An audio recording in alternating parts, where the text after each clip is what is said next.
Ks with 1 walk. Also making his pro debut, Sulphur and McNeese product Will Dion made his debut for the Cleveland Guardians in a 6-3 loss to the Nationals. Dion pitched in relief and went 3 innings with 2 hits, 2 runs, and 3 Ks. The LSU Bengals won an elimination game against Wabash Valley yesterday morning, 14-7 in the JUCO World Series.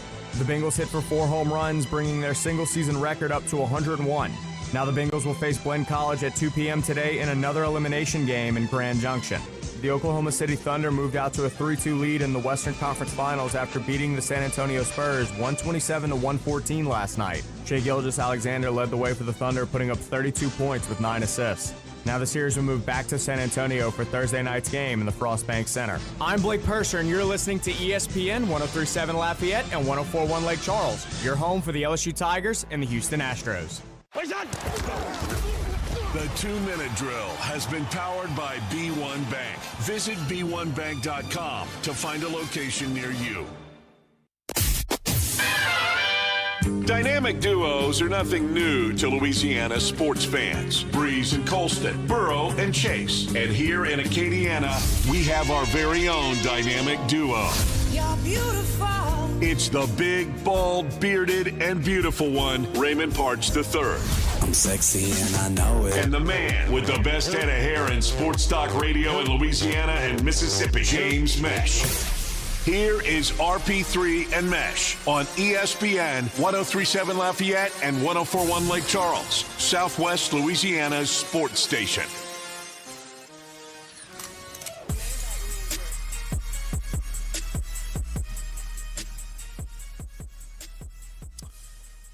Good day to you and yours on this rainy hump day edition of RP3 and Meche as we broadcast live from inside the Beal and Hebert studios here in Upper Lafayette. Beal and Hebert, Acadiana's hometown lawyers. I'm the big, bald, beautiful one, Raymond Parch III, better known as RP3, and joining me as always is the producer extraordinaire, the man with the best trash stash in sports media in the states of Louisiana and Mississippi, soon to be Yogurt U champion, James Meche. Good day, sir. Good day, Raymond. We got plenty to get to on today's show. Today is going to be essentially our final campus check-in day of the athletic year. We're going to give our guys some time off. So we're going to give you the latest on LSU by talking with Hunt Palmer at 11:30 from LouisianaSports.net. Then at 12 o'clock, we'll be talking with Jamarcus Fitzpatrick of KATC, talking all things Louisiana Raging Cajuns. And then at 12:30, we will talk with the great one, Jim Gazzolo of the Lake Charles American Press, and we'll talk all things McNeese. So we got that lined up for you today. We also will be talking NBA playoffs as well. But I'm a little bummed, man. I'm not surprised. I mean, it's just been one after the other for you lately. Dude, it's like one after another of people that helped shape my childhood are passing away. Dropping like flies. Dude. So first, and as much as I remember John Sterling on the call when I was a kid, he's more identified as the Yankee play-by-play guy for decades. But I still remember Sterling, who passed away a few weeks ago, as part of my childhood. But that didn't hurt as bad as the next three that came. We first lost Ted Turner, who his ownership is what helped turn the Braves into a behemoth.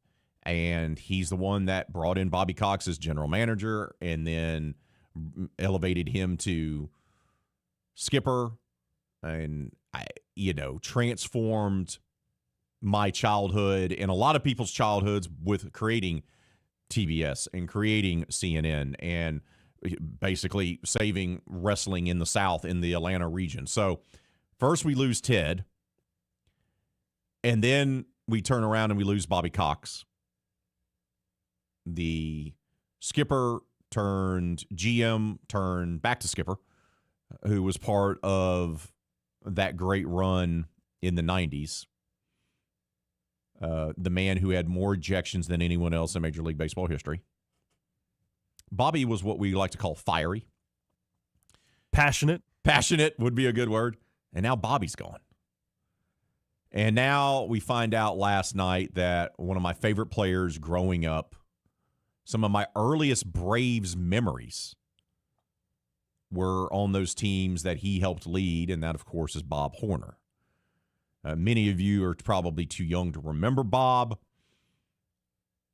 Not built like your typical baseball player. He always looked like one of your uncles who plays in the slow pitch softball league. But the guy could rake. And he could play first base. And Horner is credited as like the first college baseball superstar out of Arizona State. The Braves take him. He doesn't play a lick of minor league baseball. Like not a single. There wasn't. My man didn't even get fitted for going like, hey, let's have a couple of warm-up games down in AAA. No. They're like, no, you're good enough. You can bypass all of that. He had the 4 home run game, which I still remember. There was the brawl against the Padres, which I still remember. He was part of that 82 team, which is really the first team I remember as a kid when we won the division that year, and Murphy and Horner were on that team. And Bob Horner's now passed. Now, the career never became elevated to what you thought it was going to be, especially early on, because he was such a power hitter, but the injuries piled up, and he only really played 9 years in Major League Baseball, which is crazy to say.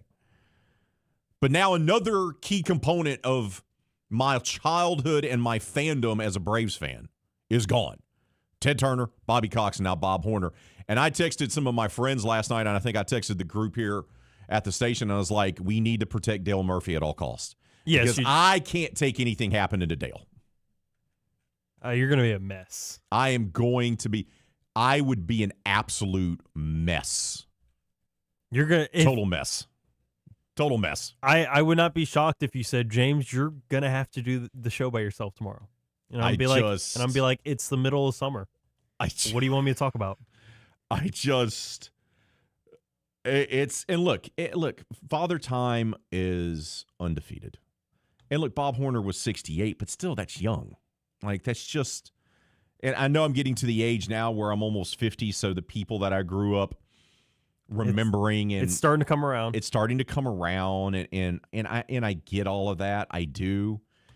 But, man, when I saw the news, I was like, what? What do you mean, Bob Horner? What? He had some pretty nice curls, though. Oh, the hair was phenomenal. Big slugger, played third and first. Beloved in Atlanta. Like, they just absolutely loved him. But he was a superstar in college. I'm talking he set the NCAA record with career home runs and home runs in a season. Now, 25 in a single season doesn't seem like a lot these days, but back then in the 70s, it was. He was also the MVP of the 1977 College World Series and won the Golden Spikes Award. So he was the best baseball player in college by a ton of different metrics. And just gone.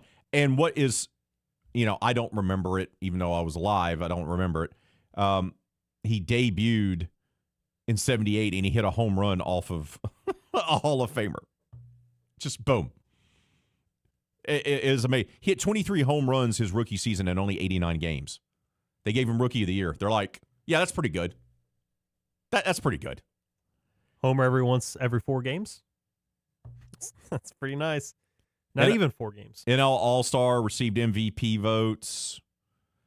In 86, of course, was the famous 4 home run game. First Brave to ever do that. Absolutely phenomenal. He left as a free agent, which hurt. That was also my first time as a child, and then it would hurt even more when Murph left. But that was the first time where you realize that one of your favorite players on your favorite team is not going to play for your team forever. Like, he left in 86, and I was like, gross. I was like, why is he leaving? Why does he hate Atlanta? Why does he hate the Braves? It's like a personal. Well, when you're a kid, you do because you have no idea. You're just like, Why is he leaving? Why doesn't he love it here? We love him. He's our guy. And, you understand that there's a business involved and everything like that. So after 86, he was a free agent. He went and played in Japan for a year and then came back and played for the Cardinals in 88, but he wasn't the same. But Bob Horner passed away, man. I'm bummed. But Kevin brought this up earlier on his show, and I'll bring it up here as well. Last time one of our icons passed away, we ended up winning the World Series, and now we've had 3 icons pass away. So you're going to win like 3 World Series in one season. Cat, I'll just take one. Of course, 21, Hammer and Hank passed away. Well, I mean, the greatest Brave of all time. Still got the best record by a couple games. So Looking good. You're looking pretty good so far. We do. We got some guys banged up, which I don't love, but man, a bit bummed. But I'm not going to let that, nor am I going to let the weather outside rain on my parade today. No, we're going to have a tremendous show, and let's go ahead and get things started here on RP3 and Meche. It's time for today's specials. The fellas can't help with your lunch plans, but they can serve up the top stories of the day in bite-sized pieces. Time to order up today's specials here on RP3 and Meche, presented by Southwest Volkswagen, located at 6184 Johnston Street. Order up. The special for today is Western Conference Finals. I'm not going to sit here and tell you that I don't think San Antonio can extend this series to 7 games. But I don't think they're winning. I want to give credit where credit is due. Does Oklahoma City's reliance on the flopping and the extending of the legs and all that nonsense drive me up the wall? Do I think it belongs in the game? Do I think it's punk behavior? Yes, yes, and yes. Okay? Yeah. But they put on a masterclass last night of defense. They did. And I want to give credit where credit is due because, James, that's what it boiled down to. San Antonio got frustrated where Wemby's telling some of his teammates to go out there and hard foul some of the guys for nonsense. So now Oklahoma City's kind of under their skin a little bit. They're a young team, right? We know OKC gets all the foul calls their way. It's not to say that San Antonio can't win Game 6 back in San Antonio and force a Game 7 in Oklahoma City. I saw the adjustments that the Thunder made defensively last night, and I said they're going to win this series. Yeah. I thought the way it played out last night, because they've done it a couple times throughout, and that's what's so good about this type of chess match is they've kind of gone back and forth, made adjustments based on how the last game played out, and kind of went from there. I thought it was great last night because, to me, the big credit goes to Isaiah Hartenstein when you look at it defensively. He was really good.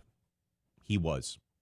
Because initially, we go back to Game 1, and we saw Alex Caruso was the only guy that we thought, from what we'd seen in that game, that could even remotely slow down Wemby. It's fair. Other than Wemby himself. Because we didn't see a lot of Isaiah Hartenstein. So we thought, okay, are you gonna have to rely on the bench wing player that is a defensive specialist, but still, are you gonna rely on him to guard the 7'4" Wemby? Well, as we've seen over the last couple of games now, that hasn't been the case. They've definitely given a lot more minutes to Hartenstein, and I thought he's had an absolute amazing impact, not only on the defensive side, but he's also contributed a lot more than maybe you would anticipate on the offensive end as well. Now, I've found that this series has been pretty chippy, and that's great. I mean, you're trying to see how much you can get away with physically to try and throw the other guys off their games, and that goes from both sides. If healthy, this is the type of rivalry that could define the NBA for like the next 5 years. Yeah, I mean, this is which by the way, the league needs. Because they don't have one right now, and they haven't had one in years. That's why we keep having different world champions every year, because we're not having when the league is its best is and people don't want to hear this. I like seeing different champions every year. Mm-hmm. ratings-wise and box office-wise, you need to have someone like in the 80s, it was the Lakers versus the Celtics, right? Then you had the Bulls dynasty. Then you had the Lakers again with Kobe and Shaq, right? You need Golden State later on. You need those. You need the real popular teams because they can also be the villains, and everyone wants to tune in to watch them lose. I think Oklahoma City is on the precipice of becoming that. I think they're already there. They're probably already there. So that kind of moves the needle, so to speak. It has been a chippy series. And once again, let's give credit to Oklahoma City here, which it pains me to do because I hate how they play. They're doing this not fully healthy either. Yeah, I mean, when you don't have J-Dub for the majority of the series, that's where the big question mark is. How are you going to get this offensive production? Because even though you would want it to come from Chet, in a series like this where his arch nemesis and Victor Wembanyama is making sure that Chet can't do that and have a great offensive game, where are you going to get it from other directions? And they started Jared McCain for the first time last night, who's been a great contributor off the bench, but it was kind of curious. It was similar to Dylan Harper with the Spurs earlier in the playoffs. McCain was awesome last night. I mean, he steps up in a big-time way. He knocks down big-time shots, and a lot of it came in the second half, too, because he only had one made shot and only had 2 points going into the break. And what does he finish with? 20 points. Yep. I mean, he hit big-time shot after big-time shot, and every time he makes one, you could kind of see the energy pick up from this team. Because overall, it feels like between SGA and J-Dub when he's on the floor and Chet and Isaiah Hartenstein and others, and even Caruso especially, like, you see the guys have energy, but it feels like it elevates even more anytime Jared makes a shot. Like, it definitely feels different. I think that was that extra type of spark that OKC was looking for, and that's why you saw them get it done. I really want this to go 7 games. I still think it will. I really want to see San Antonio push Oklahoma City to the brink. And I'm going to say something that's not going to be very popular, probably with you. Okay. I can't wait to hear this. If Oklahoma City advances, I will be openly rooting for the Knicks. Look, I get it. Like, because I don't have an NBA team. Mm-hmm. The closest I ever came to having an NBA team was when I lived in Illinois in the 90s, and I had my Bulls starter jacket. I wanted the Hornets starter jacket, but I settled for the Bulls one. Grandma didn't get the memo. It's fine. She did great things. So I don't have a team, right? I don't have a team that I root for. If I get to choose between tough, gritty guys like Josh Hart and Jalen Brunson mm-hmm. going up against a team that's the defending champs that flops all the time and acts like every time someone breathes on them, they're getting hit with a 12-gauge shotgun, I'm going to go with the gritty team every single time. Plus, from a look, you're a Celtics fan, so you're not going to root for the Knicks. But for me, it'd be cool to see the Knicks win a championship. They haven't done it in my lifetime. Mm-hmm. So, look, I totally get it. The points that you made, very valid, make sense. I get it. If it wasn't the team called the New York Knickerbockers, and it was, let's say it was the Pistons, I would be totally fine if the Pistons won. If they had the exact same team. Okay. But because it's a Knicks uniform, I can't do it. I can't do it. I respect it. I can't do it. I can respect that. Like I don't really care how SGA plays. I don't care how Lou Dort is sometimes. But I'm iffy on Chet, but I really like how Jared is. His mechanics are phenomenal. I like how Wiggins is. I like how Caruso is. And I feel like J-Dub, both Jalen Williamses, I like the way they play as well. So even though I don't love it overall as a team, I would still have to lean more towards the Thunder. If and more likely it is. Well, look, OKC versus New York. You're a Celtics fan, so you're never going to root for the Knicks. No, I just can't. It's the same thing with the Sixers. I respect that. I can respect that. Okay, I can't. It's just the same thing. Like people ask me, well, hey, man, if the Phillies or the Nationals aren't really a rival, but but if the Phillies, or the Mets are in the World Series, are you going to root for them? No! I want nothing but the worst for them. If the Giants, Eagles, or Cowboys are in the Super Bowl, I openly root against them. Because they're rivals of my team, I'm not going to root for you. So I get it. I respect your stance. Yeah. I don't have a team in the NBA, so I can. Yeah, so you're more free-flowing. Yeah, I'm a free agent. Yeah. There we go. I totally understand it, and I get it. We got to take a timeout. When we come back here on RP3 and Mesh, we'll unveil our poll question of the day. That's coming up next right here on ESPN Southwest Louisiana Sports Station. Today's specials here on RP3 and Mesh, presented by Southwest Volkswagen, located at 6184 Johnston Street. Southwest Volkswagen, it's where car buying is made easy. Upfront everyday pricing and transparency from start to finish. Massive inventory of both new and used cars. And when I'm saying used cars, I mean World Auto certified pre-owned cars and SUVs. Southwest Volkswagen has the great selection that you and your family have been looking for. They're proud to be Acadiana's only Volkswagen dealership, and they're just a short drive from Lake Charles as well. Just hop on I-10, make your way over. You will not regret it. Once again, buying your next car feels simple at Southwest Volkswagen right here in Lafayette. Go visit them today at 6184 Johnston Street right here in Lafayette. Do you need more of the fellas here on Southwest Louisiana's sports station? Of course you do. So go make sure and subscribe to ESPN 1037 Lafayette and 1041 Lake Charles YouTube channel at ESPN_SWLA.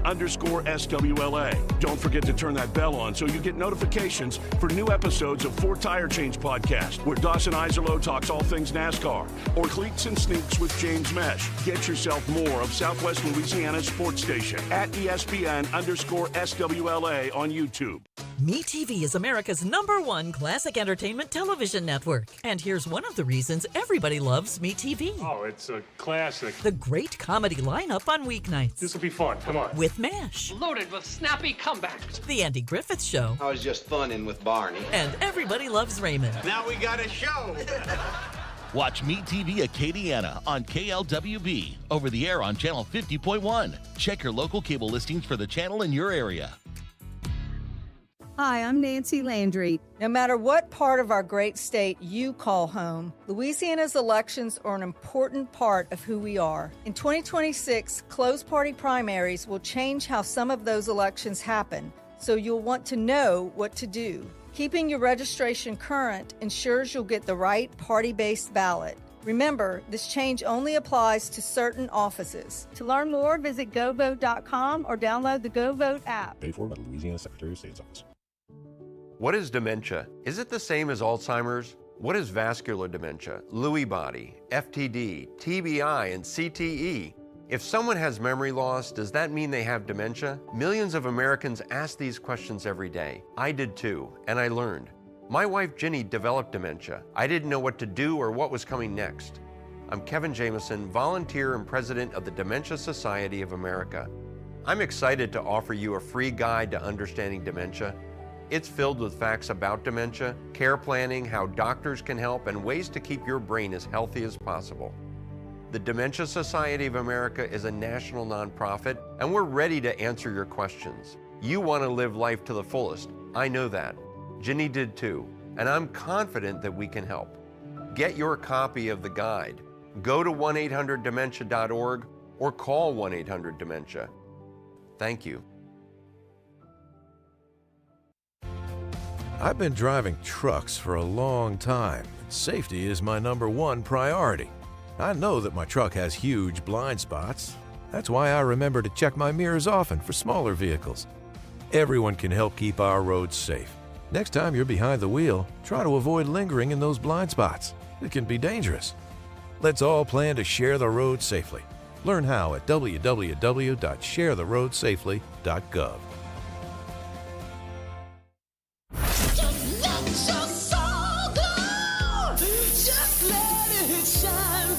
One is known far and wide for his luscious head of hair. We just wash the hair, You know, I work on my hair a long time. The other wishes he still had his.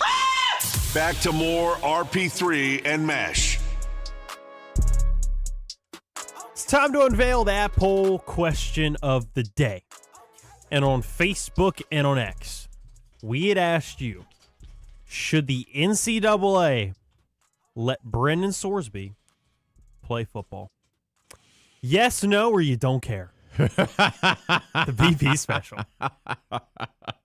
Classic. My short answer is no. Just to keep it simple. My answer is no as well. I wanted to vote don't care. I did. But this sets a precedent if you don't care. Look, let's just have a real conversation real quick. Okay. It's pretty straightforward that you don't bet on your own team. I understand that he was a youthful kid, but apparently from what we found out that this guy was betting on like just everything. Like he had a legitimate gambling addiction. Like he was a degenerate. He had a real problem. A real problem at that age. I get it. And I'm glad that he's gone to therapy, allegedly, to kick his habit and to find help so he's not a degenerate gambler. That's great. On a personal level, I'm happy for him. Mm-hmm. Glad you're taking those strides. This does not mean that he should be allowed to play, though. Like, rules are in place for a reason. I know we like to play things fast and loose these days with rules, and we always try to find the exception to the rule, and we always say we live in a time and an era where we want our cake and eat it too mentality. We understand that there's rules, but we want rules for other people, but not for ourselves. Okay? He can still have a football career. He can still do that. They can take him in the supplemental draft over the summer. Mm-hmm. Players have gone that route before. He could also find his way to the UFL or to the CFL or whatever it might be. I was going to say, there's plenty of leagues out there that are quote-unquote pro football that isn't the NFL. And the tape is good enough. He was the most coveted quarterback in the transfer portal. By the way, remember, LSU tried to wine in him, dine him, right? They took him to supper club and everything. And he opted to not go there. He opted to go to Texas Tech, where all the billionaire from the fracking industry was. Can you imagine if he would have came to LSU and that was Lane Kiffin's one horse to lead the offense? It would be epic meltdown mode right now today. I was going to say, now that it's more and more played out, you got Sam Levitt, who's coming off a pretty big injury that's going to be limited this offseason before the season. But what we hear though is that he's going to be good to go. Yeah, right. I'm just saying the two options. There's obviously one that's worse than the other, but when you look at the two options that Lane Kiffin was going for this offseason between Sam Levitt, who's coming off a big time injury, and Brendan Sorsby, who we found out is a gambling addict and bet his own team, you're like, wow, these are some interesting options that Lane was choosing from in his first year in Baton Rouge. Because normally it was like you look at Coach O and it's like, you got Joe Burrow, who was a backup quarterback at Ohio State, but, I mean, was obviously looking to be a starter, and we saw how all that played out. And Jane Daniels, who had a good bit of experience at Arizona State before coming over to LSU as well. It's funny to see the options that the previous coaches had, and now you look at what Lane Kiffin was choosing from in the portal with his first quarterback at the helm. It's true. So I vote no, and I'm glad he's getting help. There's other paths here for him to still continue to play football, but you may not like the rule. You may think the rule's garbage, but the rule is the rule. Well, I already didn't love that he was going to be going into a fifth year. Well, there we go. I've had conversations with other people, including my dad, about this, and I'm just like, unless I feel like at most you should get a fifth year, at most, and that is if you ended up having a big time injury that just took out your whole year pretty much, or you redshirted. But like getting to a 6th, 7th, 8th year is just ridiculous. You should get at most one extra year, and it should be because of a certain few cases. Other than that, it should just be 4 years and you're done. I don't need you here for 2 president cycles. Yeah, yes. We don't need that. So keep voting on our poll question of the day. Keep leaving your comments on Facebook and on X, and we will make sure to share them throughout today's show. We got to take a timeout. When we come back, how about our first of 3 guests on this campus check-in edition of RP3 and Meche? Hunt Palmer. We'll talk all things LSU. That's next. This is RP3 and Meche live on ESPN 1037 Lafayette and 1041 Lake Charles, Southwest Louisiana's sports station. This game isn't fun. This game is a war.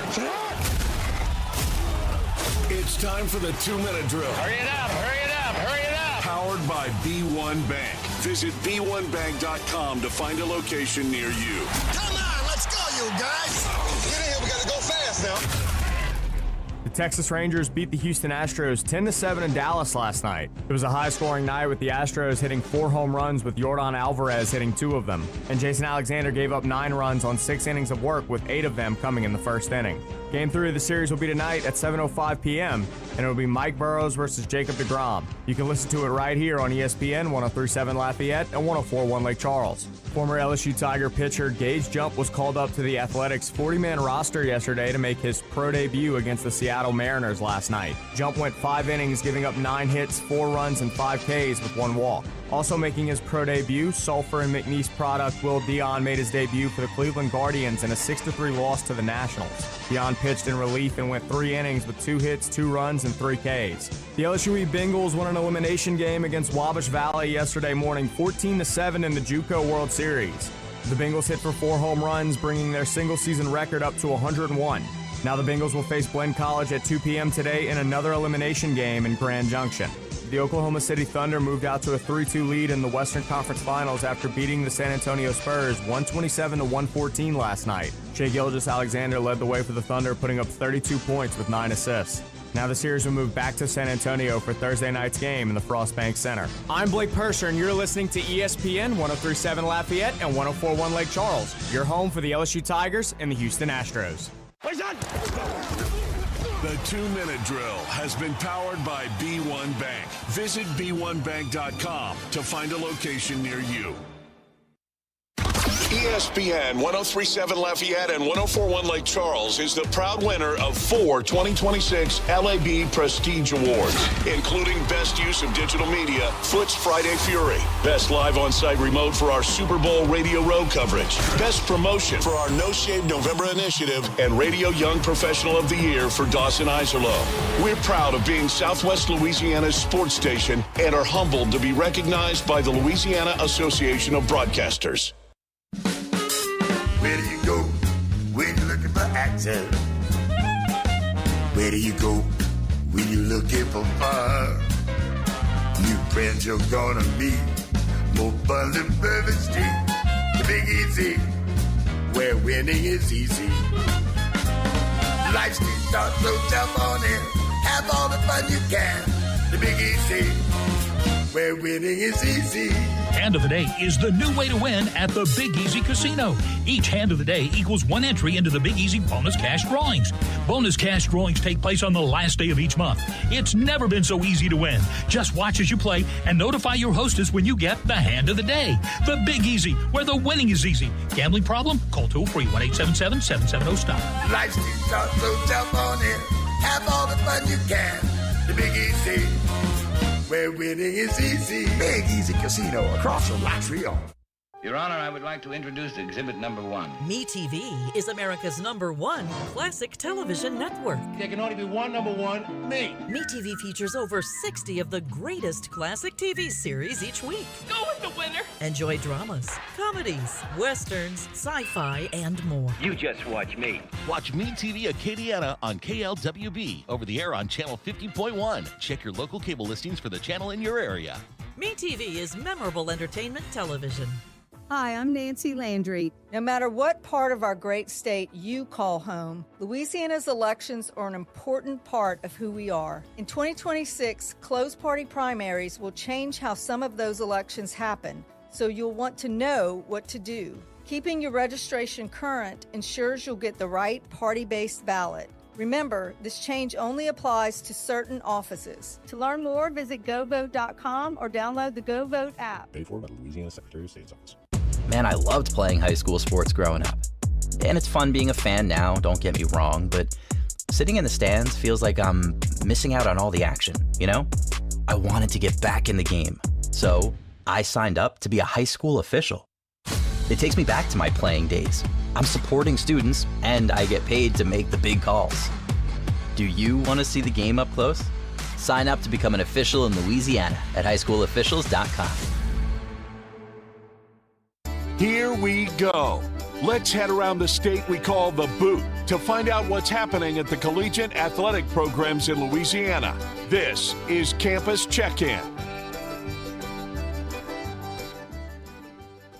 Today, we check in with the LSU Tigers.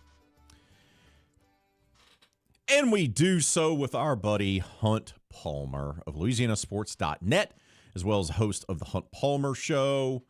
Hunt, my first question to you, brother, is how weird is it not having a baseball team to cover here still in the month of May?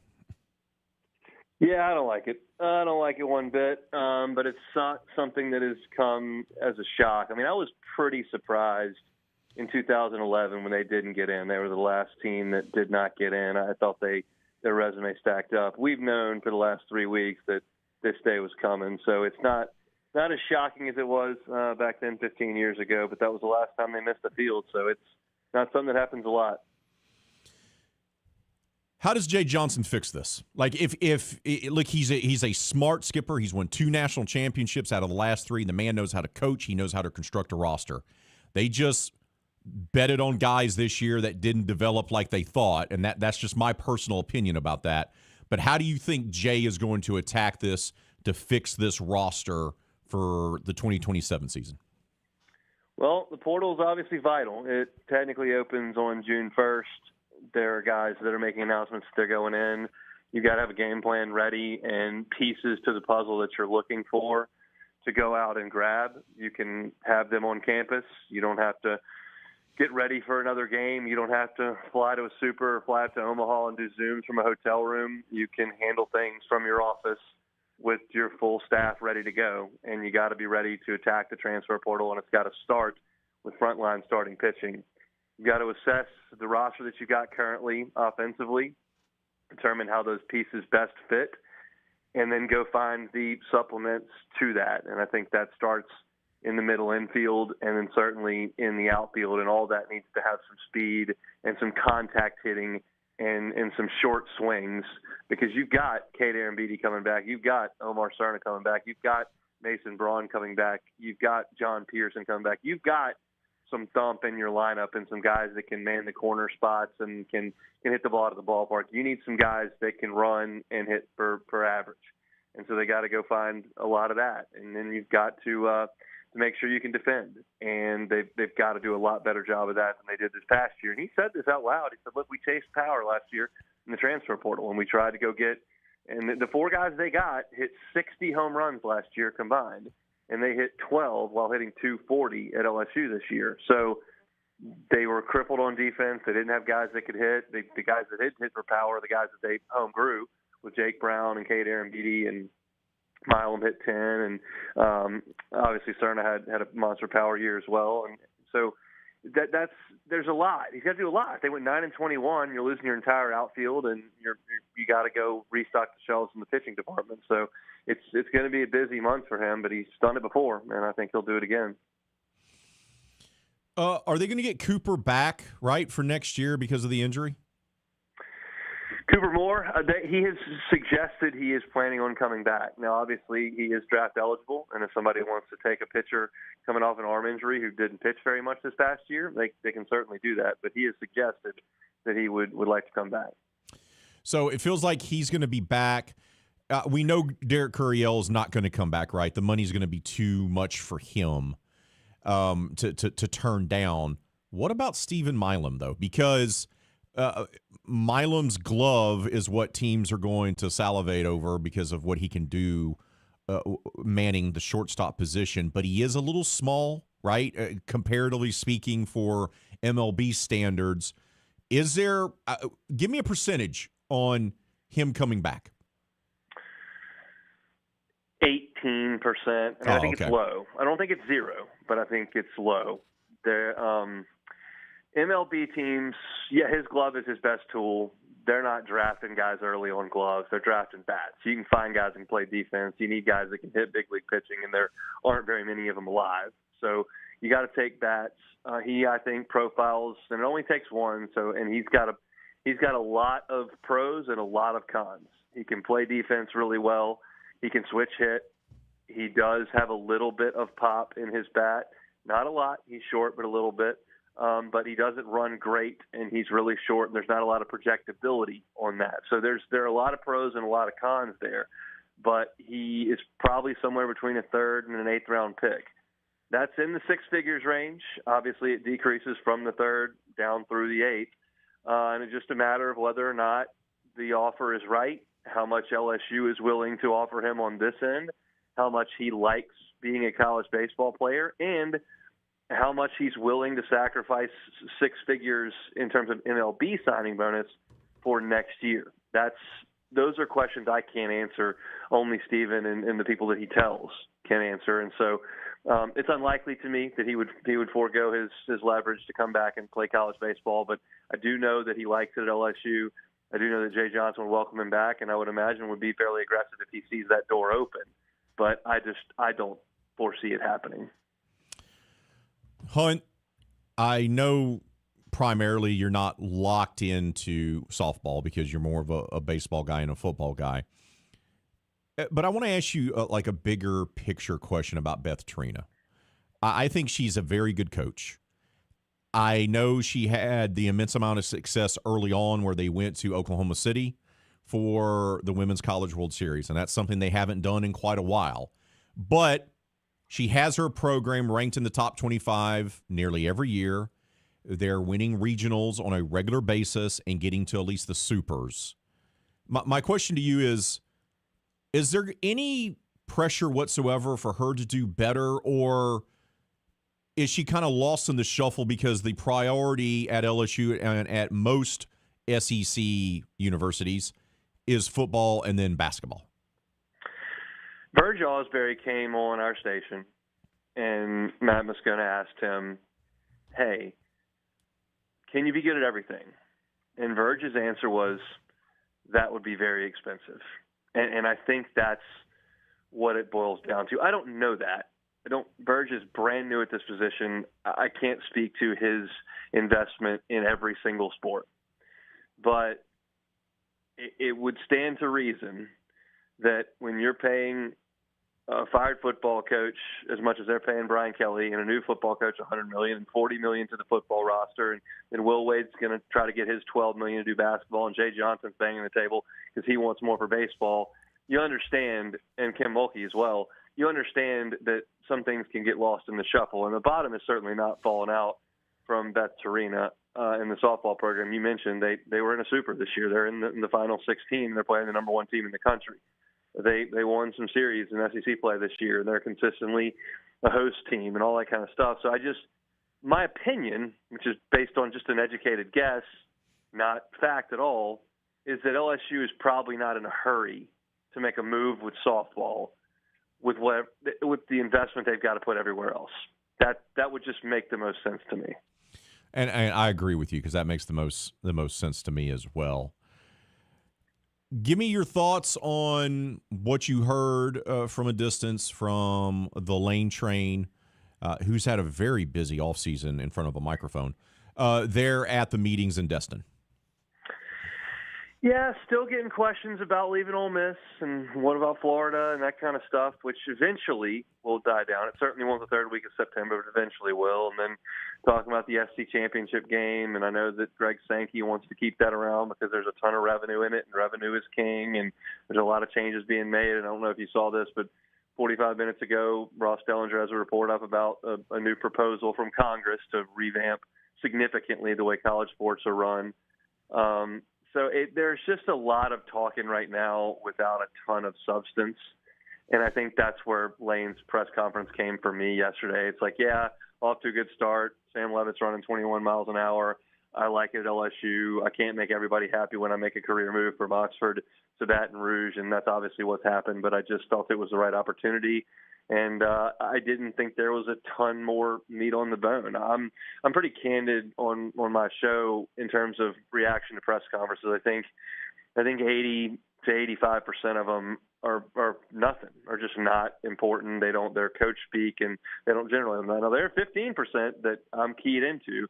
What John Summerall said yesterday about I'd stay at Tulane if Florida offered, and then Tulane said I couldn't coach the team. Like, that's just ridiculous to say out loud.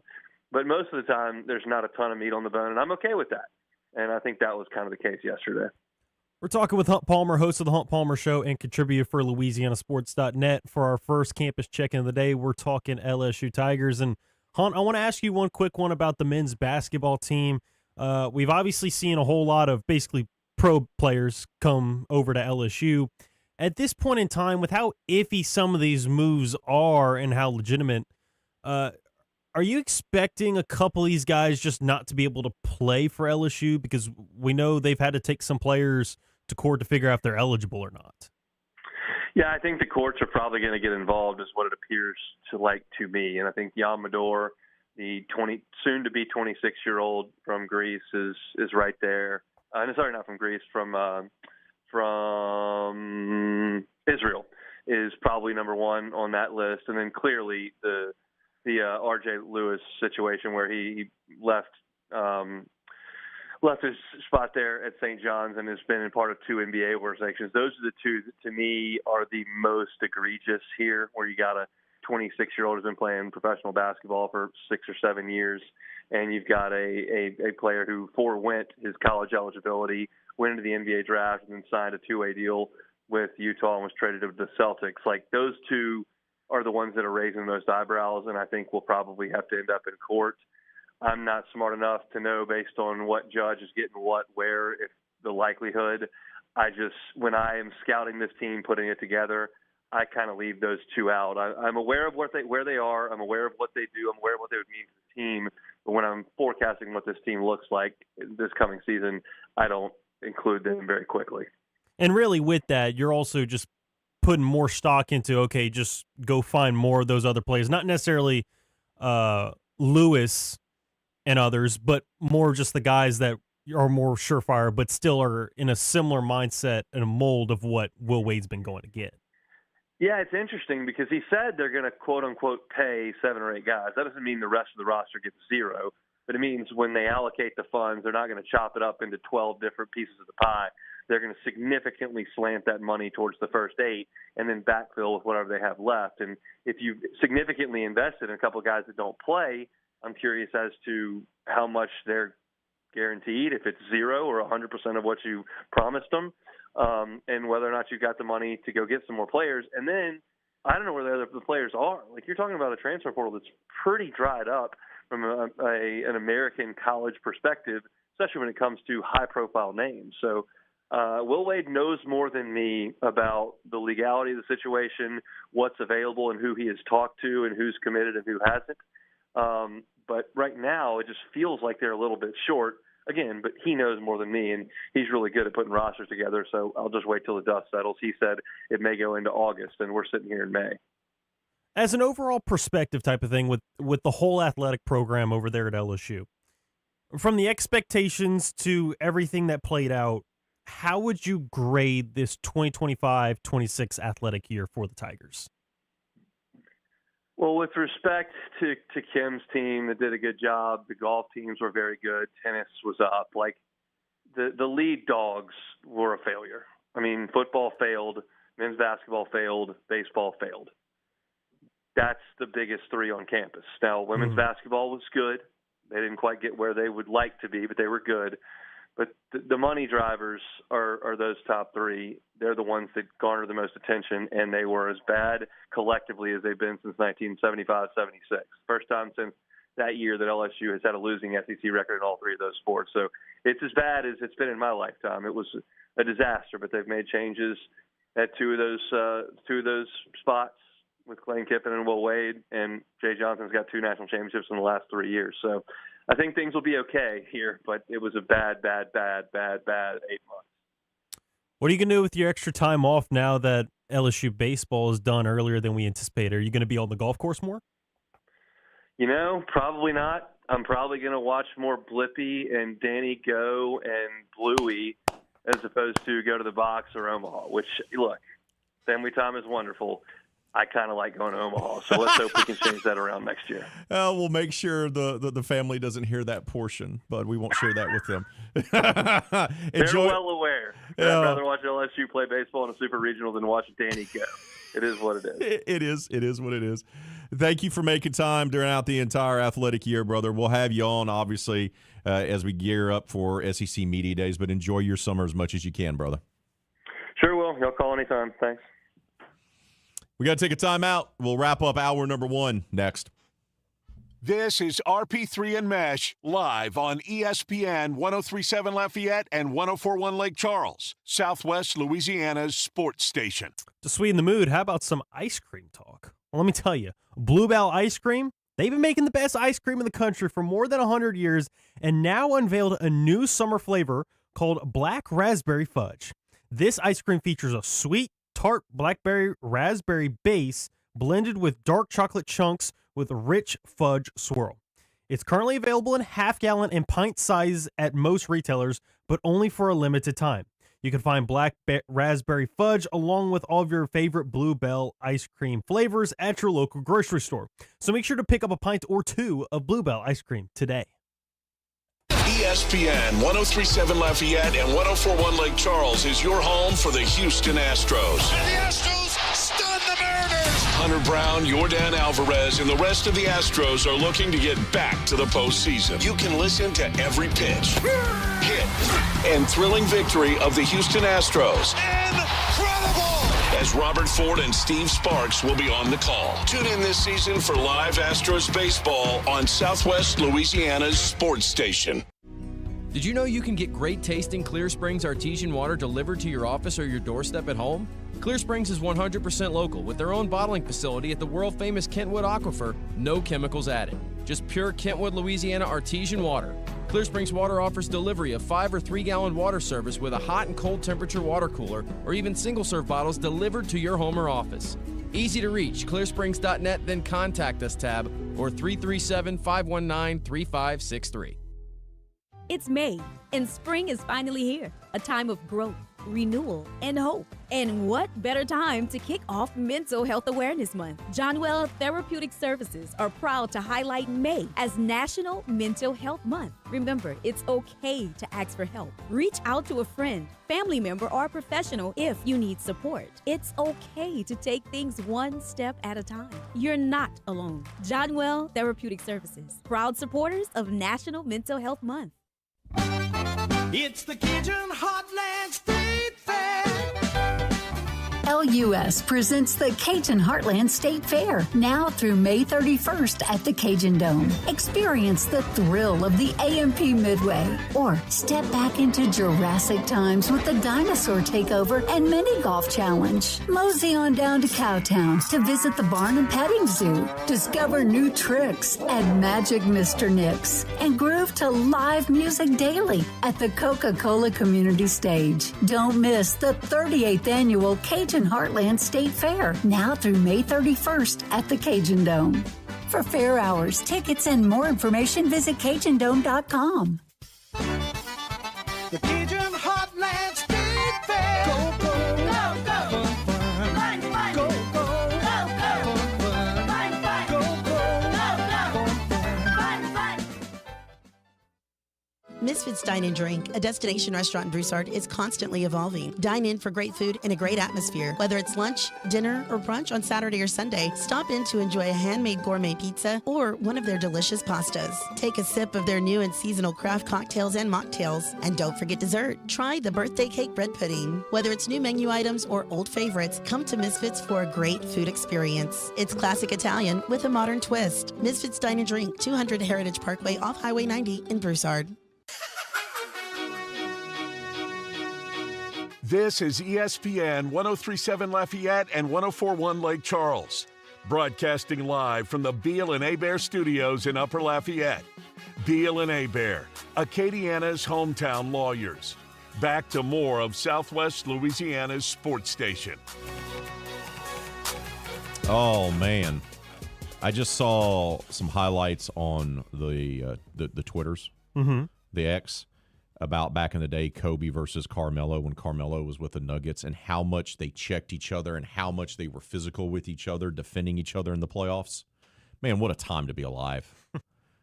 That was amazing, huh? How do you think the Mamba would be dealing with the way the game is called these days? He would be beside himself. If he was still playing, or if like just alive in general, first of all, if he was still playing, and if he was still alive, he would be out front and center talking about how much trash this is. You know that. Yeah. He would be like, this is awful for the game. This is terrible for the game. 100%. I will throw something out there now that you mentioned Melo. Jalen Brunson, I feel like it's a good time, or I feel like it's time to say now that Brunson already is a better all-time Knick than Melo. Ooh. My thing with Carmelo, the best version of Carmelo that we had in the NBA was that stretch in Denver, but the very best version of Carmelo Anthony was Olympic Carmelo. Yes. He played his best basketball at the Olympics. Mm-hmm. I agree with that. He was the best player on those Olympic teams. And not even close. You just wish you would have seen that more consistently in the NBA.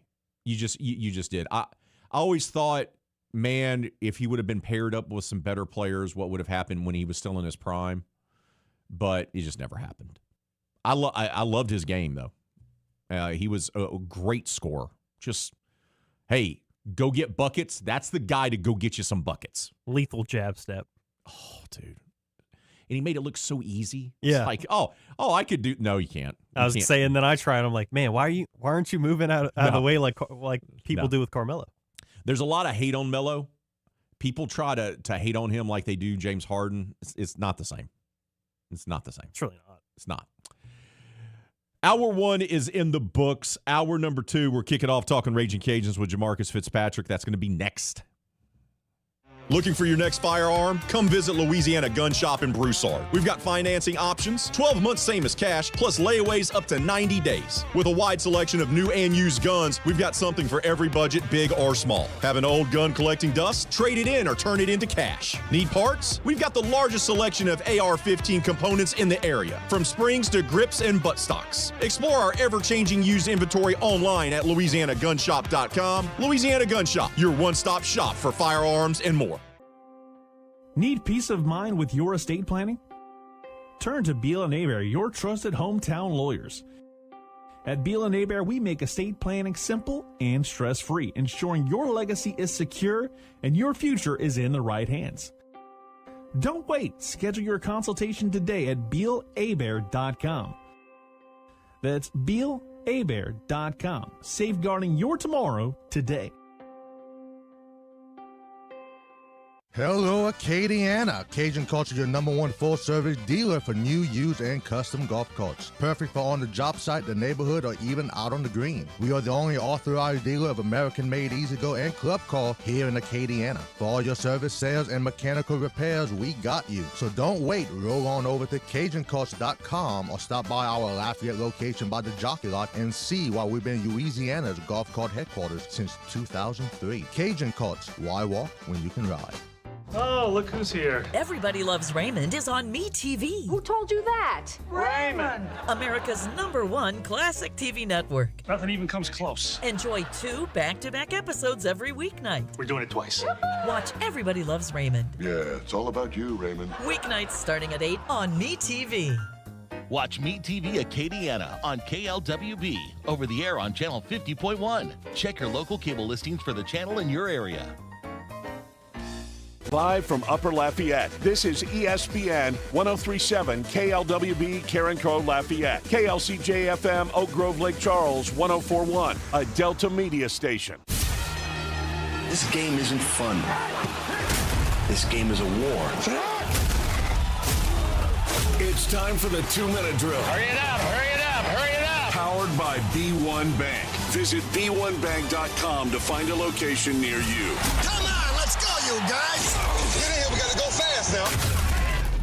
The Texas Rangers beat the Houston Astros 10-7 in Dallas last night. It was a high-scoring night with the Astros hitting 4 home runs with Yordan Alvarez hitting 2 of them. And Jason Alexander gave up 9 runs on 6 innings of work with 8 of them coming in the first inning. Game 3 of the series will be tonight at 7:05 p.m., and it will be Mike Burrows versus Jacob deGrom. You can listen to it right here on ESPN 103.7 Lafayette and 104.1 Lake Charles. Former LSU Tiger pitcher Gage Jump was called up to the Athletics' 40-man roster yesterday to make his pro debut against the Seattle Mariners last night. Jump went 5 innings, giving up 9 hits, 4 runs, and 5 Ks with 1 walk. Also making his pro debut, Sulphur and McNeese product Will Dion made his debut for the Cleveland Guardians in a 6-3 loss to the Nationals. Dion pitched in relief and went 3 innings with 2 hits, 2 runs, and 3 Ks. The LSU Bengals won an elimination game against Wabash Valley yesterday morning, 14-7 in the JUCO World Series. The Bengals hit for 4 home runs, bringing their single-season record up to 101. Now the Bengals will face Glenn College at 2 p.m. today in another elimination game in Grand Junction. The Oklahoma City Thunder moved out to a 3-2 lead in the Western Conference Finals after beating the San Antonio Spurs 127-114 last night. Shai Gilgeous-Alexander led the way for the Thunder, putting up 32 points with 9 assists. Now the series will move back to San Antonio for Thursday night's game in the Frost Bank Center. I'm Blake Purser, and you're listening to ESPN 103.7 Lafayette and 104.1 Lake Charles, your home for the LSU Tigers and the Houston Astros. The 2-minute drill has been powered by B1 Bank. Visit b1bank.com to find a location near you. Dynamic duos are nothing new to Louisiana sports fans. Breeze and Colston, Burrow and Chase. And here in Acadiana, we have our very own dynamic duo. You're beautiful.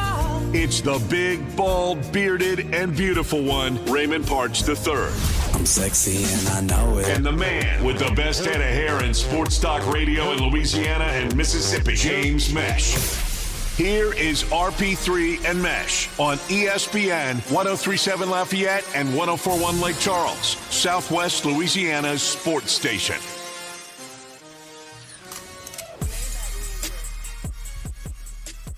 Hour number 2 of this Hump Day edition of RP3 and Meche has arrived. Oh, it's going to be a good one. Coming up, half an hour from right now, Jim Gozzolo from the Lake Charles American Press will be joining us to talk all things McNeese for our third and final campus check-in of today's show. Hour 1 was good. We talked LSU with our buddy Hunt Palmer. We also recapped the Western Conference Finals game for you, and I shared some thoughts on another Atlanta Braves legend passing away, Bob Horner. Younger than 70 years old, man. Just Ted Turner, Bobby Cox, Bob Horner, 3 icons of my childhood just passing away. It was a good one. We also have our poll question of the day as well. So, what should we do now? Is there a team in the state of Louisiana that punched their ticket to the NCAA regionals? Maybe the only team from the state of Louisiana? Is there just one? I think it's actually the Louisiana Raging Cajuns right here in Lafayette. Oh, they did. And that's where we're going to go for our second campus check-in. It's time for us to talk about the Vermilion and White. Here we go. Let's head around the state we call the Boot to find out what's happening at the collegiate athletic programs in Louisiana. This is Campus Check-In. Today, we check in with the Louisiana Raging Cajuns. And we do so with Jamarcus Fitzpatrick, our buddy from KATC. Jamarcus, good day to you. How are you, bud? It's all good, my friend. How y'all doing over there, man? Are you ready to live it up in Stark Vegas? I've never been, and Kevin and I are going to be road tripping together. We're going to be leaving out tomorrow and then doing our shows from the hotel room on Friday. Are you excited about going to Stark Vegas? Yeah, man, it'll be a first time for me, too. I'm actually packing up right now as we're talking. So I'm trying to look at the weather and everything. So I'm Don't do that. Being a little bit of like Rob Perillo a little bit, trying to make sure that everything is clear out that way while I'm getting everything together. But, yeah, man, it's going to be a fun one. It's going to be exciting for sure. What do you think the difference was in this team after they had that lull in the middle of the season, when they got swept by Texas State and they stumbled, right? They started off the year so good, ranked in the top 25. Matt Deggs told us, hey, pump the brakes and all that. They had the lull, and then they finished 2 or 3 at App, 2 or 3 against Coastal, and then the amazing run in Montgomery. What changed for this team? The bats finally started to sync up with the pitching. That's ultimately what we were waiting for with this team. And, had that happened earlier in the year, we might have been talking about these guys potentially being a top 15 type of team, and who knows, maybe even been in a 2-bid Sunbelt hosting league in terms of a regional. But because of the way things happened this season, they had to find a way. They had to work through it. They had to go through their growing pains because they knew they were dependent on a lot of freshmen to get them going. Now, obviously, at this point in the season, those guys aren't freshmen anymore. They're essentially sophomores. And that's what really helped them to get to this point. You think about guys like Colt Brown. You think about guys like Noah Lewis, who has always been a table setter in terms of getting on base and then stealing the second, stealing the third, all of those things like that to be able to, manufacture runs for you in different ways. And when you have guys like that and them being so young, that just shows you how great of a ceiling you have, because there's only going to be room for improvement for them, because if this is where the table starts for them, the sky is the limit now. The bats have been absolutely phenomenal, but you could also make an argument that they've gotten some really good pitching out of guys, Herman and others. What stood out to you about what their arms have been able to do, especially in the last, say, 3 weeks, including the Sun Belt tournament and then that Coastal and App series? Yeah, absolutely. I mean, we've seen those guys pitch really well all season long, but to see some of the outings that they had, you think about a Cody Brash, you think about Andrew Herman, you think about the start that Ty Roman gave you, and then also the guys on the back end of your bullpen, Hayden Pearson, Tyler Pappenbrock, guys that were able to come in and relieve for you and be able to slam the door shut in a lot of instances and keep games close. I mean, you think about the elimination game that they had against Coastal where they won 5-4. I mean, the Shants had a runner, I believe, that was 90 feet away, the tying run, that was there on third base. So, one bad pitch or one instance, one different play, and they could have potentially not made it to where they did, making it to the championship game. So kudos to the pitching staff for the way that they've been able to continue a steady pace of great pitching, not just in the latter part of the season, but throughout the season consistently. The run that they made in Montgomery, we talked about it, they mercy rule Marshall, then they beat Coastal yet again, and then they run into Texas State, who kind of owned them during the regular season. They had the sweep. They give that game away, right? And they lead in the ninth and they blow it. But then how they responded by coming back and beating Coastal yet again, and then they beat Texas State not once but twice to make it to the championship round. What's the thing that stood out most to you about what they were able to do in Montgomery, especially facing the likes of Coastal a couple of times in Texas State?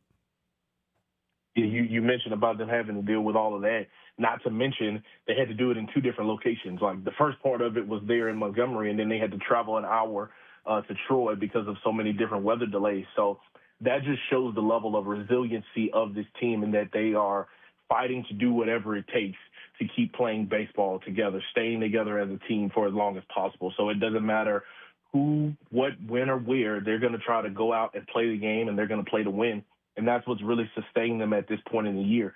And it makes them truly a dangerous squad, man, because when guys are banding together and saying, if you want to play at 9 o'clock in the morning, we can do it. If you want to play at 7 o'clock in the evening, we can do it. That is going to make for a very dangerous team, and I think that they're going to be really dangerous in this particular regional because when you look from top to bottom, all of these teams, Mississippi State, Cincinnati, and even Lipscomb, they hit the ball particularly well, but a lot of them have not won extremely big games. I can't remember the exact numbers off the top of my head of their quad 1 and quad 2 victories, but it's not much different than what UL had in terms of the quad 1 and quad 2 games that they've played this season. So it's a very winnable regional for them. And because of the amount of resiliency and the way that they've been playing as of late, they have a very good shot to be able to make some noise out in Starkville. That leads me to my next question. The projections were all over the place, right? It was maybe they're going to Atlanta to play in the Georgia Tech regional. Maybe they're going to Gainesville to play in the Florida regional. Maybe they're going to Athens to play in the Georgia regional. Maybe they have to go back to Bryan College Station and play in that regional again. Maybe Tallahassee. I feel personally that they got placed in a regional that they can actually win. And I know it's a big, bad SEC team that's hosting, but that's a team that got swept at home by Tennessee. That's a team that lost its last 3 SEC series to wrap up the regular season. They have great tradition. They're a very good team, but I don't think it's an impossible task like if maybe they were having to play Georgia or one of those other teams. What says you? Yeah, I'd have to agree with you. Like I said, a lot of the big games that they have played in, they haven't won all of them. You mentioned about the sweep against Tennessee. Just being able to go in a place where, yes, they are a top 15 offense overall with the way that they hit, the power hitting with the number of home runs that they've hit this season. All of those things do stand out when you look at it on paper, but it's the big moments that are different. How are they going to be able to hold up in a winner's bracket type of game, even though they're going to be at home? That atmosphere could bode well for them as well. And the Cajuns, they're going to have to go in and create their own energy. They're going to have to go in and create early offense. And if they're able to do that and gain a 3-0 lead or 4-0 lead or 4-2 lead early, and then be able to have great success out of the bullpen on the back end, there's a great opportunity for them to make some noise there. We're talking with Jamarcus Fitzpatrick of KATC, talking Louisiana Raging Cajuns for our second campus check-in of the day. Jamarcus, it was an impressive run in the Sun Belt tournament. The fact that they had played 7 games and got to the championship game was awesome to see. The fact that they even made it close at the end and almost walked it off in impressive fashion, in a sense, against the Golden Eagles. But at the same time, Cajun pitchers had over 1,000 pitches over last week, and Kevin gave the statistic there and also said that Cincinnati had under 200 last week. What's your reaction to hearing that statistic when it comes to the numbers on the mound for both of those teams? Well, obviously, it's because Cincinnati didn't play long in the conference tournament. Obviously, they had their final regular season series that they wrapped up with, but they didn't play as many games as Louisiana did. If I'm not mistaken, I think they played the most out of the entire 64. I want to say they're at 62 games overall played this season. Mm-hmm. Could that be a factor in all of this? Quite possibly it could. But I also think that shows that they are battle tested, and when you've gone to battle enough times and you've shown that you can come out on the other side and win those battle tested games, that just makes you a much tougher opponent than teams that may be a little bit more rested. We'll see. Obviously they're going to have to go out there and travel, practice. They've got to go through all their media obligations and all those things like that. But obviously the field is the same, all those things like that. You still have to go out and play the game ultimately. And if they can continue to sustain what they've done, despite all of the pitches thrown that they've had over the past couple of weeks, I think that they still have a really good shot. They looked pretty tired through the majority of Sunday's game against Southern Miss. With that being the case, they won't have a full week's rest, but do you think they'll have enough time to recoup and recover for this regional? I think so. Obviously, you may have to play it a little bit different. You may, instead of asking Cody Brash to go, 7 in the first game, if you throw him out on Friday, he may only be able to go to 4 or 5. You might have to just play it a little bit differently. So you're going to have to lean on more bullpen guys, or Parker Smith, or Hayden Pearson, and Tyler Pappenbrock. You're going to lean on more of those guys on the back end to try to be able to answer the call. Sawyer Pruitt, to be able to answer the call for you, to be able to slam the door shut. And maybe you go 5 with Cody, 1 or 2 with Parker, 1 or 2 with Hayden, and then slam the door with Sawyer and mix and match those things like that. That's going to be the task for pitching coach Taylor Sandiford and Matt Diggs, of trying to figure that formula out of how that's going to work best for them. Now, the offensive output was awesome to see in the Sun Belt tournament, but at the same time, expecting 10, 11, 12, 13 runs in these regional games, not very likely, but do you still feel pretty confident in the offense's chances to produce runs? That way it's less on the pitching staff? Absolutely. You know, I've talked about it a bunch on Raging Rundown, just how important it's been to not be worried about trying to get 10, 11 runs and hitting double digits, the number of hits and all that, but just manufacturing early offense that if you get two guys on, you get one in scoring position or even two in scoring position, you got to fight your way and figure out how to be able to drive them in when you have them on. You can't strand as many runners in instances because if I'm not mistaken, in the championship game against Southern Miss, I think they stranded 12. So, you know, even though they looked tired in that game, they lost by 4 runs. Maybe and I think they left the bases loaded twice in that outing. So maybe if you drive in, you know, a couple more of those runs, who knows what could have happened in that championship game. We could have been talking about how they won the conference tournament altogether. So you just never know what's going to really happen, but you can continue to expect for them to try to be able to manufacture offense early. It just may not look like a 10-2 win. It may look like 6-3. It may look like 4-2. As long as they can get it going early, I think that's going to be their recipe for success. Who needs to step up to give the Cajuns the best chance to move on? Man, I'm going to say that a guy like Maddox Mendino is going to continue to have to find a way, whether that's utilizing him in the lineup, you know, in the outfield. You know, I know Noah Lewis was dealing with a little bit of a wrist/hand injury during the Sun Belt tournament, and he came up huge for them. So if he continues to get an opportunity to get in the lineup, continue to do his job, whether that's just getting on by laying down bunts or coming up with big RBI, that's going to be huge for them. Lee Amade continuing to be a constant as a senior leader on this team, not just offensively but also defensively. And then I think about also a guy like Owen Galt, who's been thrust into the position at second base after Rigoberto Hernandez went down. I think those guys in the infield and then Maddox Mendino, somebody that's coming off the bench, when the opportunity is presented for itself, he's got to be able to step up big as well.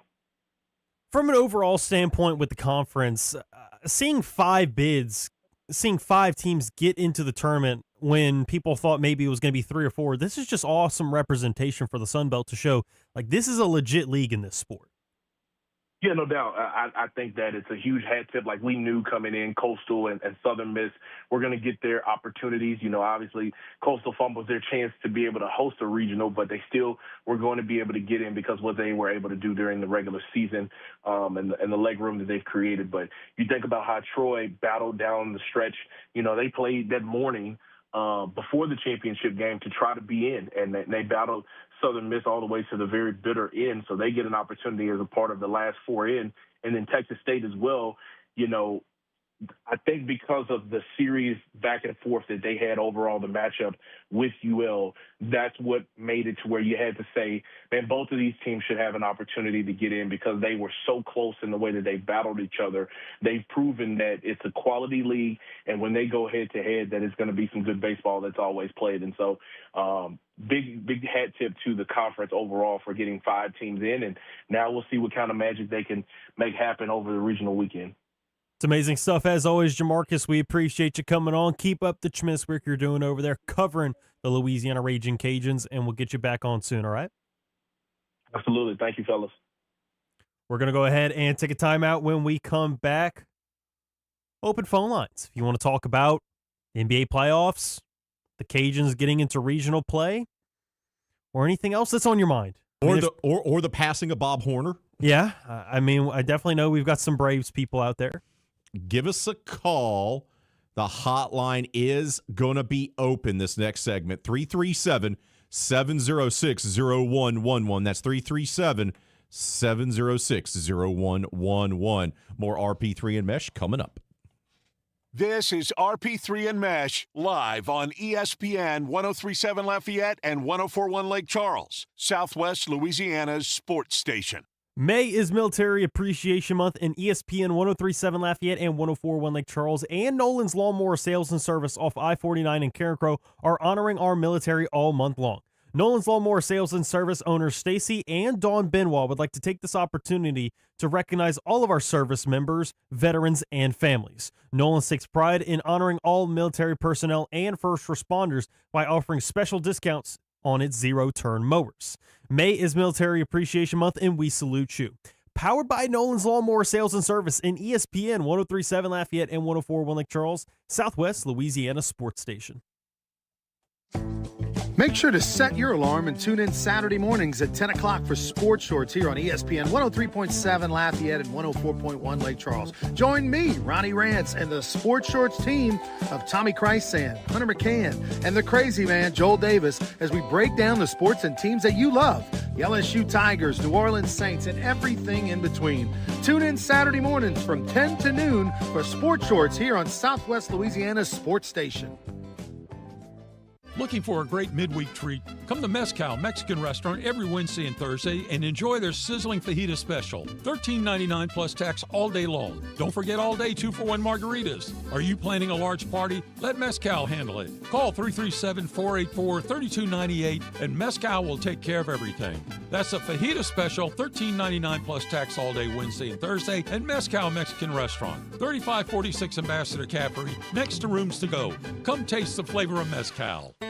Attention first responders, police officers, firefighters, military and former military personnel. If you have an acre or more of grass to cut, Skag Zero-Turn Mowers would like to thank you by offering you a special discount with their Simply the Brave First Responders program. Save big money on the industry's top-rated zero-turn mower at Nolan's Lawnmower in Carencro. Nolan's can offer well-qualified buyers 0% financing for 48 months. Come by Nolan's Lawnmower at 3547 Northwest Evangeline Thruway and check out the full line of Skag zero-turn lawnmowers. Hi, I'm Nancy Landry. No matter what part of our great state you call home, Louisiana's elections are an important part of who we are. In 2026, closed party primaries will change how some of those elections happen, so you'll want to know what to do. Keeping your registration current ensures you'll get the right party-based ballot. Remember, this change only applies to certain offices. To learn more, visit govote.com or download the GoVote app. Paid for by the Louisiana Secretary of State's office. Every weeknight, MeTV has your laugh therapy. To chase away the blues or the olive drabs. With 2 hours of MASH at 5. This guy's ankle has tickled my funny bone. Followed by the Andy Griffith Show at 7. Doggone it, Otis. He's supposed to be hugging me when I'm arresting you. But he likes you, Bart. Weeknights on MeTV. Watch Meet TV Acadiana on KLWB, over the air on Channel 50.1. Check your local cable listings for the channel in your area. We are Lions International, the world's largest service organization. We are volunteers committed to strengthening our communities and supporting those in need, one act of kindness at a time. For more than a century, Lions have been serving a world in need, right here in our community and around the world. Lions International makes the impossible possible. This is your invitation to join us, because the only thing missing from our mission to make a difference is you. Visit lionsclubs.org to find a local Lions Club near you. You're listening to the 2026 LAB Award winner for Best Live On-Site Remote Super Bowl Radio Row coverage and Best Promotion for our No Shave November initiative here on 103.7 Lafayette and 104.1 Lake Charles, Southwest Louisiana's sports station.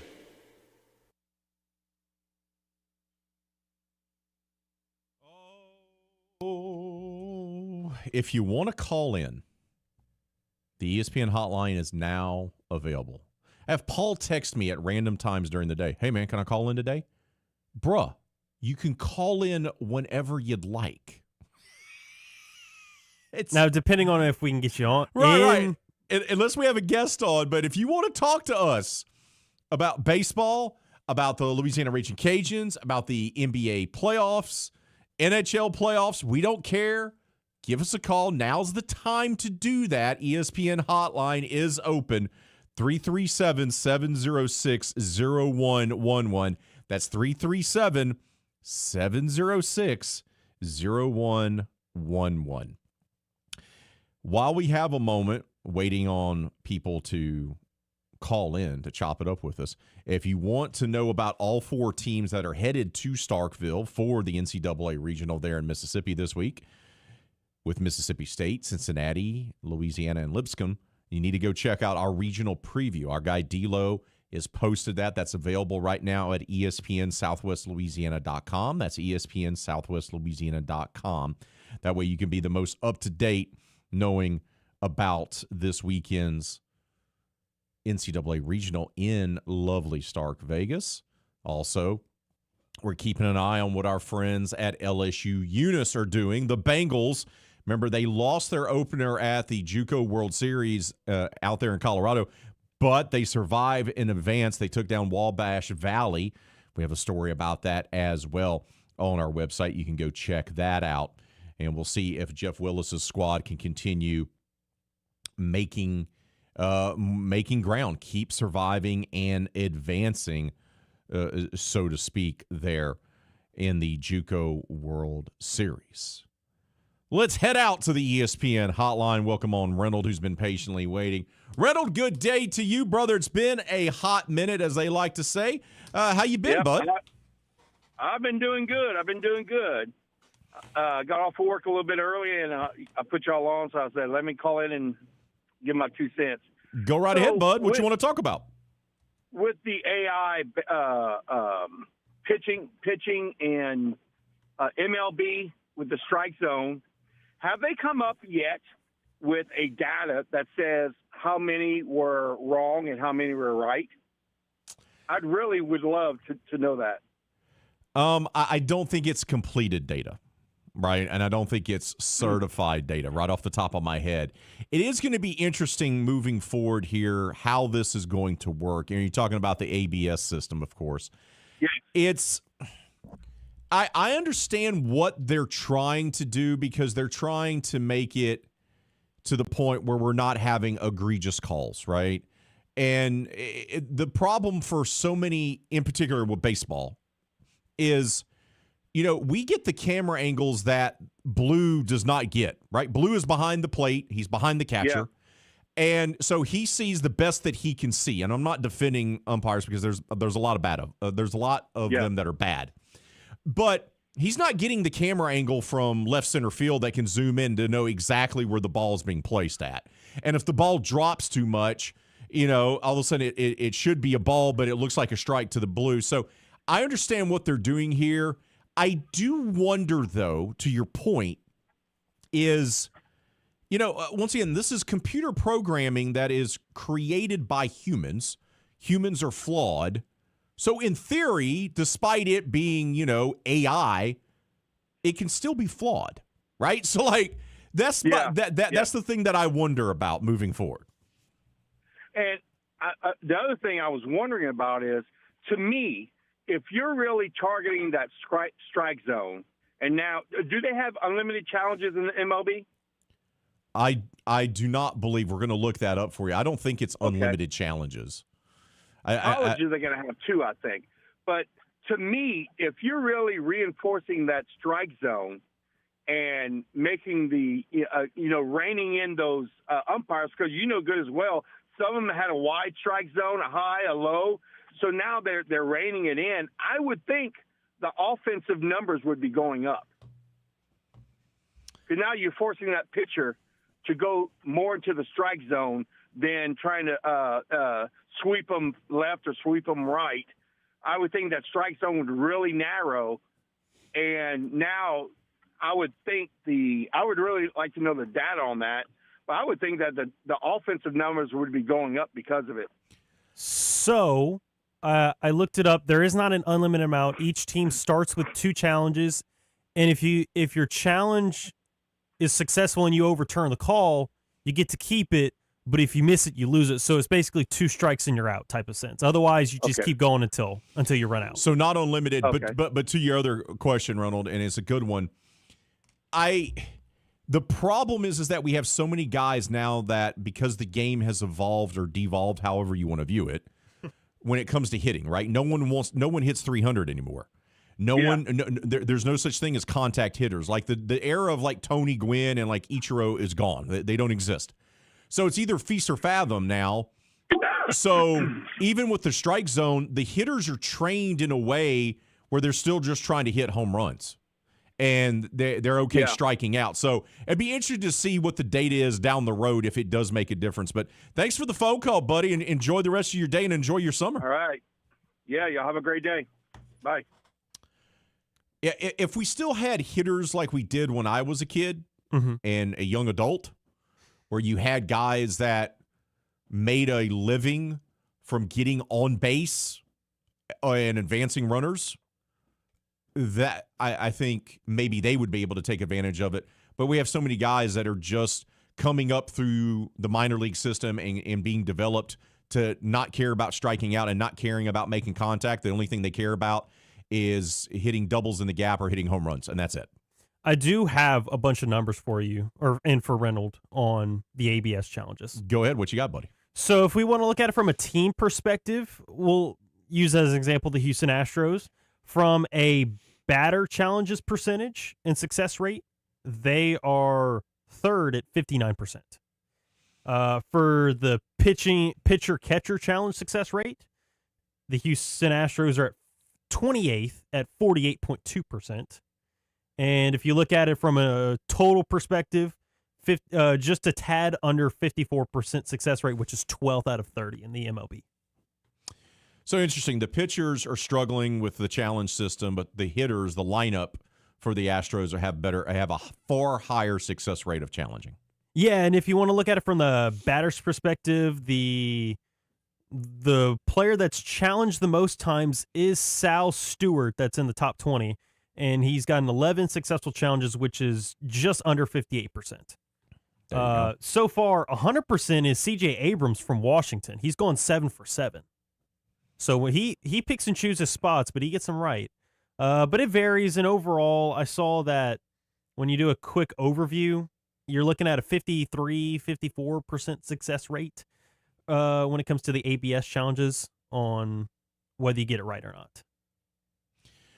Good stuff there. Good stuff. Good phone call from Reynolds. We got to take a timeout. When we come back, our third and final guest of today, Jim Gazzolo of the Lake Charles American Press, joins us next. This is RP3 and Meche, live on ESPN 103.7 Lafayette and 104.1 Lake Charles, Southwest Louisiana's sports station. This game isn't fun. This game is a war. It's time for the 2-minute drill. Hurry it up, hurry it up, hurry it up. Powered by B1 Bank. Visit B1Bank.com to find a location near you. Come on, let's go, you guys. Get in here, we gotta go fast now. The Texas Rangers beat the Houston Astros 10-7 in Dallas last night. It was a high-scoring night with the Astros hitting 4 home runs with Yordan Alvarez hitting 2 of them. And Jason Alexander gave up 9 runs on 6 innings of work, with 8 of them coming in the first inning. Game 3 of the series will be tonight at 7:05 p.m., and it will be Mike Burrows versus Jacob deGrom. You can listen to it right here on ESPN 103.7 Lafayette and 104.1 Lake Charles. Former LSU Tiger pitcher Gage Jump was called up to the Athletics' 40-man roster yesterday to make his pro debut against the Seattle Mariners last night. Jump went 5 innings, giving up 9 hits, 4 runs, and 5 Ks with 1 walk. Also making his pro debut, Sulphur and McNeese product Will Dion made his debut for the Cleveland Guardians in a 6-3 loss to the Nationals. Dion pitched in relief and went 3 innings with 2 hits, 2 runs, and 3 Ks. The LSU Bengals won an elimination game against Wabash Valley yesterday morning, 14-7 in the JUCO World Series. The Bengals hit for 4 home runs, bringing their single-season record up to 101. Now the Bengals will face Glenn College at 2 p.m. today in another elimination game in Grand Junction. The Oklahoma City Thunder moved out to a 3-2 lead in the Western Conference Finals after beating the San Antonio Spurs 127-114 last night. Shai Gilgeous-Alexander led the way for the Thunder, putting up 32 points with 9 assists. Now the series will move back to San Antonio for Thursday night's game in the Frost Bank Center. I'm Blake Persher, and you're listening to ESPN 103.7 Lafayette and 104.1 Lake Charles, your home for the LSU Tigers and the Houston Astros. The 2-minute drill has been powered by B1 Bank. Visit B1Bank.com to find a location near you. ESPN 103.7 Lafayette and 104.1 Lake Charles is the proud winner of 4 2026 LAB Prestige Awards, including Best Use of Digital Media, Foot's Friday Fury, Best Live On-Site Remote for our Super Bowl Radio Row coverage, Best Promotion for our No Shave November initiative, and Radio Young Professional of the Year for Dawson Iserloh. We're proud of being Southwest Louisiana's sports station and are humbled to be recognized by the Louisiana Association of Broadcasters. It's May, and spring is finally here, a time of growth, renewal, and hope. And what better time to kick off Mental Health Awareness Month? Johnwell Therapeutic Services are proud to highlight May as National Mental Health Month. Remember, it's okay to ask for help. Reach out to a friend, family member, or professional if you need support. It's okay to take things one step at a time. You're not alone. Johnwell Therapeutic Services, proud supporters of National Mental Health Month. I've been driving trucks for a long time. Safety is my #1 priority. I know that my truck has huge blind spots. That's why I remember to check my mirrors often for smaller vehicles. Everyone can help keep our roads safe. Next time you're behind the wheel, try to avoid lingering in those blind spots. It can be dangerous. Let's all plan to share the road safely. Learn how at www.sharetheroadsafely.gov. Whether it's a tempting text message or a quick glance at your GPS, taking your eyes off the road for just a moment can have serious consequences. This includes turning around or reaching down. Distracted driving includes eating or putting on makeup. Distracted driving is anything that diverts your attention from driving. I'm Lorraine Luquette Vinoy with Service Chevrolet Cadillac, encouraging you to drive smart, drive safe, and keep those eyes on the road, Acadiana. This message is powered by Service Chevrolet Cadillac and this radio station, where safety meets style on the road. Serving part-time in the Army National Guard has led to a lot of firsts for me. It paid for me to be the first person in my family to go to school. That education got me to the first day at my dream job, which I can still hold while I serve part-time. That job and the home loan benefits I got from the Army National Guard helped me buy my first house. I also know that I will be one of the first to respond if my community ever needs me. Sponsored by the Louisiana Army National Guard. Aired by the Louisiana Association of Broadcasters and this station. MeTV is America's #1 classic entertainment television network. And here's one of the reasons everybody loves MeTV. Oh, it's a classic. The great comedy lineup on weeknights. This will be fun. Come on. With Meche. Loaded with snappy comebacks. The Andy Griffith Show. I was just funning with Barney. And Everybody Loves Raymond. Now we got a show. Watch MeTV Acadiana on KLWB, over the air on Channel 50.1. Check your local cable listings for the channel in your area. Here we go. Let's head around the state we call the Boot to find out what's happening at the collegiate athletic programs in Louisiana. This is Campus Check-In. Today we check in with the McNeese Cowboys. And it's time for us to do so with the great one, the man known in some circles as Mr. Adorable. Jim Gazzolo of the Lake Charles American Press and the host of the Pokecast podcast joins us now. Adorable one, how are you? I'm good. I feel great. I'm ready to go. It's raining here. It is. Good job, buddy. All right. We're going to put a bow on McNeese Athletics for the 2025-2026 athletic year here. And we'll go through and we'll get to baseball and softball. But we're going to ask you your thoughts on how the season went and then look ahead and what's to come. So let's go back to football. Matt Viator's first season back at the helm did not go as well as I think he had hoped it and Cowboy fans had hoped and even we had hoped. But did anything happen during that season and now during this offseason that gives you hope that this program can finally get turned around and start competing for the Southland Conference title? Yeah, I think the retention of the quarterback and offensive coordinator, it'll be the first time McNeese is returning a starting quarterback since Cody Ogeron's era.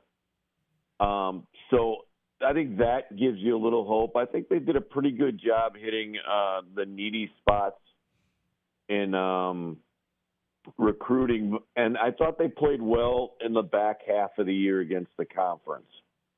So those are all the big win, obviously, against Lamar, the last game of the year, are all good signs. Can they carry it over is always the big question. How much of a carryover is that with all the new faces you have coming in, and that is always different year to year. But I think that gives them hope. I think they know what they are now a little bit more than they did a year ago when they were kind of searching the first half of the year as to what kind of offense they wanted to run in that. I think they're going to run the football more, and I think they're going to try to identify more as a power football team. So that's probably the best hope. What's the thing that this team needs to improve the most upon to get back to where they need to be? Offensive line. It feels like we've had that conversation about the offensive line now through the past previous couple of coaches. Like, it just feels like it's the hardest thing to do on this level because every time you get a good one, somebody will steal them from you or pay them more money. So it is the hardest FCS thing to get. But I think also the identity of the culture of change. I thought we saw some of that. 2 years ago, they had the most penalties in the conference. Last year, they had the least amount of penalties in the conference, especially the personal foul penalties and that. So that was an uptick. I think those are the things you have to see. But you got to get better quarterback play on a consistent basis because that's where everything comes from. You have to be able to throw the football at times. Do you believe that year 2 of Matt Viator will result in a winning record? Yeah, I think it will. I think the fact that they have 7 home games sets up nicely. The fact that the first 3 are at home, I think, really is a benefit that they didn't have the last couple of years. They've all been playing on the road early. So I think those are the big things. And starting off with SFA, the defending champion, I think is actually pretty good because there's a lot of changes at Stephen F. Austin. So it's a good time to be home and play them because McNeese has more of the core coaching kind of configurations coming back. So I think they'll be more prepared than a first game for a new offensive coordinator and things like and quarterback in that. Let's move off of football and let's talk about men's and women's basketball. Great year for men's basketball. There was a little bit of a lull there. I know people got a little grumbly, but look, Bill Armstrong figured out the way. They don't win the regular season title, but they won the conference tournament. That's the one that matters because they were able to punch their ticket to the NCAA tournament for a 3rd consecutive year. Where do we stand on roster construction, and where do we stand with the expectations going into year number 2 under Coach Armstrong? I think they're higher than ever. I think the roster has been put together, keeping Larry Johnson, obviously the big thing. The coaching staff has remained intact. That's always a good thing. The fact that they've gotten 5, 6 power conference guys down, including Corey Chess from LSU and Ole Miss, who's had, scored 18 as a freshman with 17 rebounds at Alabama. So, there's a lot of talent there. It's a bigger team as far as size goes. It's a much more physical, talented team. And I think it has addressed the biggest need, which was a jump shooter guy in some of the people they got, especially the young man from Vanderbilt. They got bigger at the guard position and the point guard positions. So I think they're probably the favorite going in once again to win the conference. At least at this point, because they have made the investment and they have the highest NIL money in their history. So I think they're fine in men's basketball. So expectations are still extremely high, as they should be. I know Larry Johnson coming back was huge.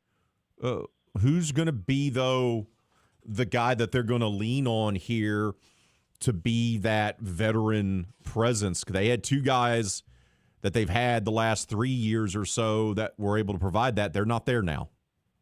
Yeah, that is the big thing, is who takes over that kind of reign of leadership.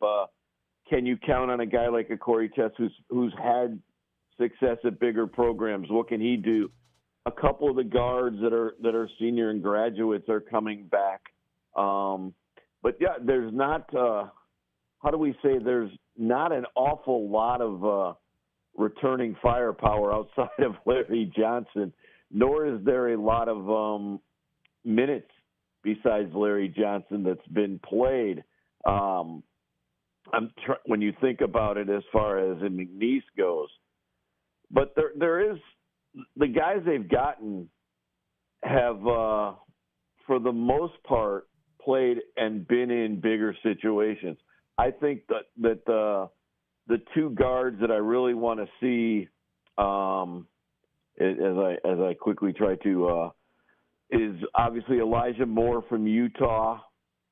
And I think he's a 6'4" guard that can play the point, can also play the off guard and be a shooting guard. I think he's going to be big for them.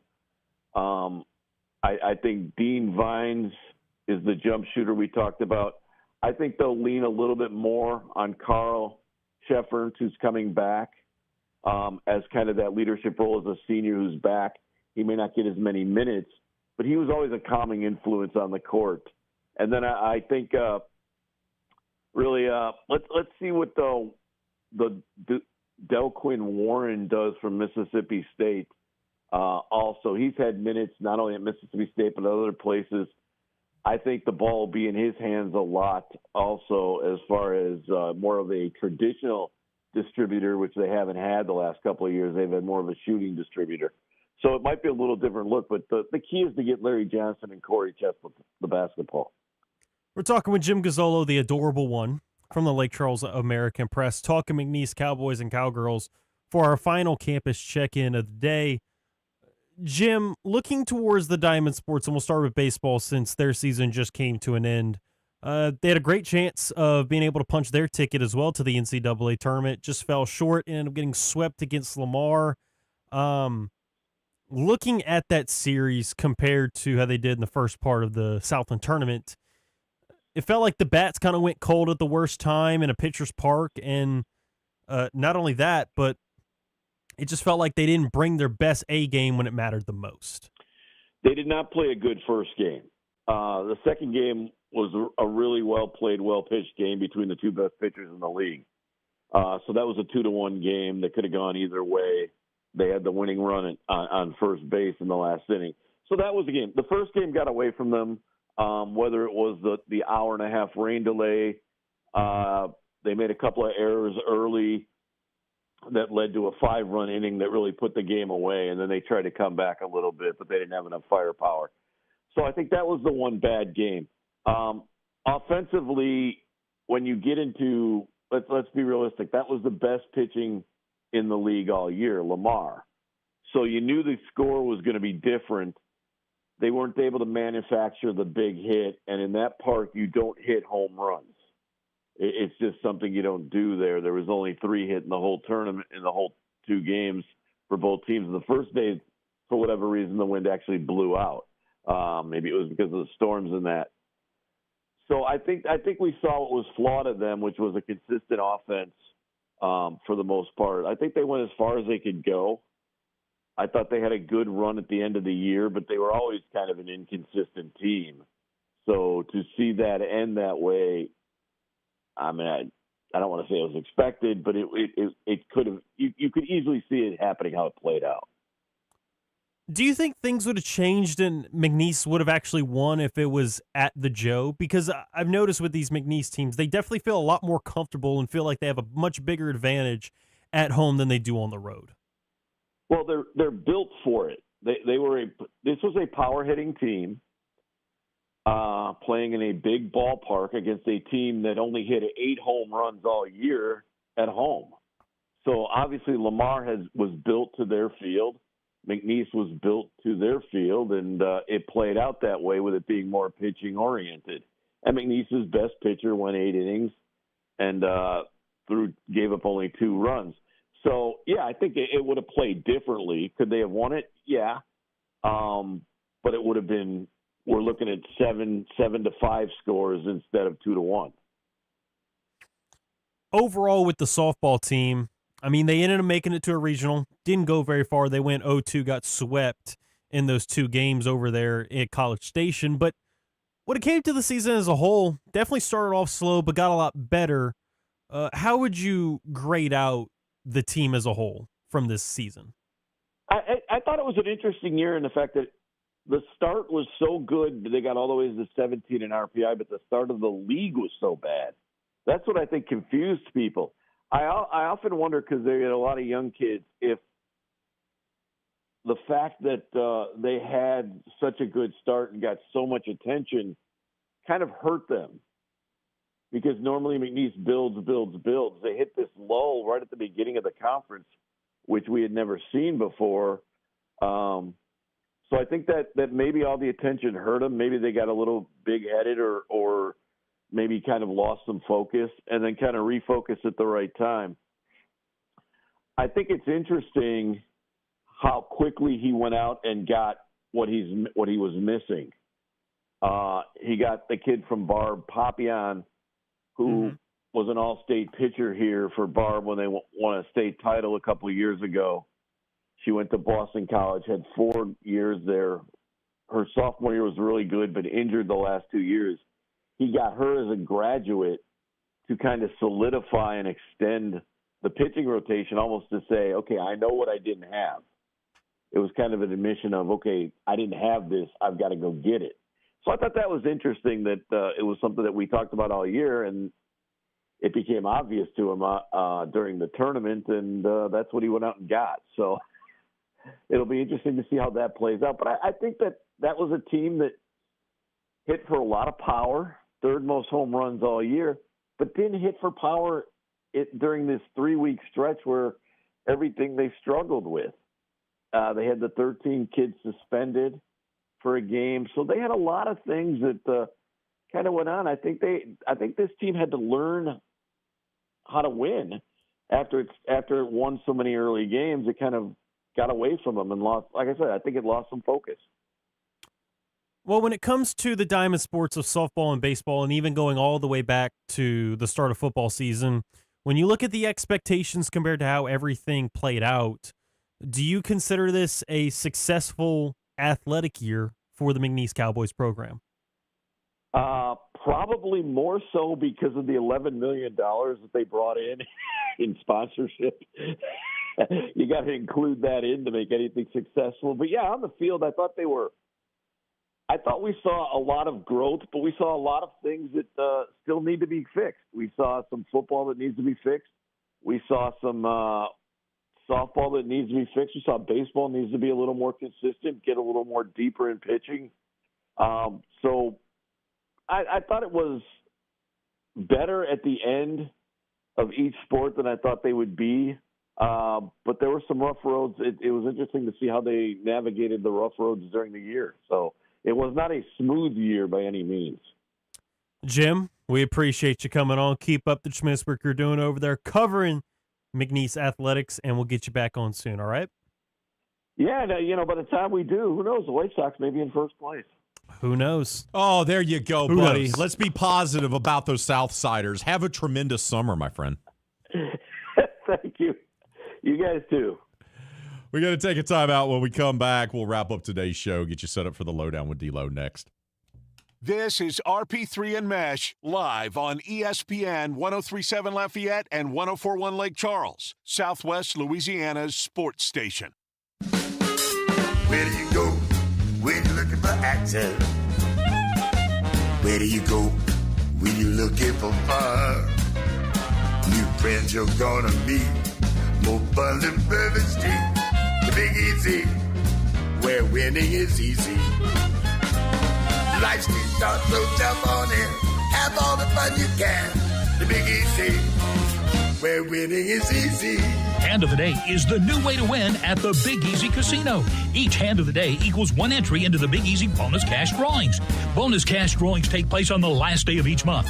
It's never been so easy to win. Just watch as you play and notify your hostess when you get the Hand of the Day. The Big Easy, where the winning is easy. Gambling problem? Call toll-free 1-877-770-STOP. Life's too short, so jump on in. Have all the fun you can. The Big Easy, where winning is easy. Big Easy Casino across from Montreal. This is your Chiropractic Expert Minute, brought to you by Dr. Quentin Briscoe, chiropractic physician. Hello, I'm Dr. Quentin Briscoe. Veterans, are you struggling with chronic back pain, neck issues, or reduced mobility? You're not alone, and you have options. Chiropractic care is part of your VA health benefits, and at Briscoe Chiropractic, we specialize in non-surgical, drug-free solutions to help manage your pain and improve your well-being. We are proud to work with the VA Community Care Network. Let us help you regain your mobility and enjoy the active life you deserve. In addition to the VA Community Care Network, we are also in network with Blue Cross, Blue Shield, and Aetna. We accept motor vehicle accidents and workman's comp cases. To schedule an appointment with Briscoe Chiropractic, visit drqmb.com or call 337-534-0091. That's drqmb.com or 337-534-0091, because your spine deserves expert care. May is Military Appreciation Month, and ESPN 1037 Lafayette and 1041 Lake Charles and Nolan's Lawnmower Sales and Service in Carencro will be honoring our military all month long. Nolan's is locally owned and supports our military community every day. We honor and salute because freedom isn't free. May is Military Appreciation Month, and we salute you. Powered by Nolan's Lawnmower Sales and Service in Carencro and ESPN 1037 Lafayette and 1041 Lake Charles.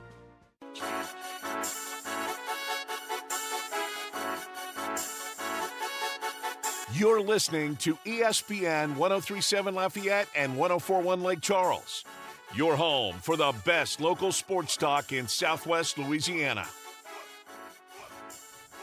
Oh, we only got a few minutes here, but let's thank our guest on this campus check-in edition of RP3 and Meche. Hunt Palmer, Jamarcus Fitzpatrick, and Jim Gazzolo. Get to some comments here on our poll question of the day. Should the NCAA let Brendan Sorsby play? That's the transfer at Texas Tech, who bet on his own team when he was back at Indiana.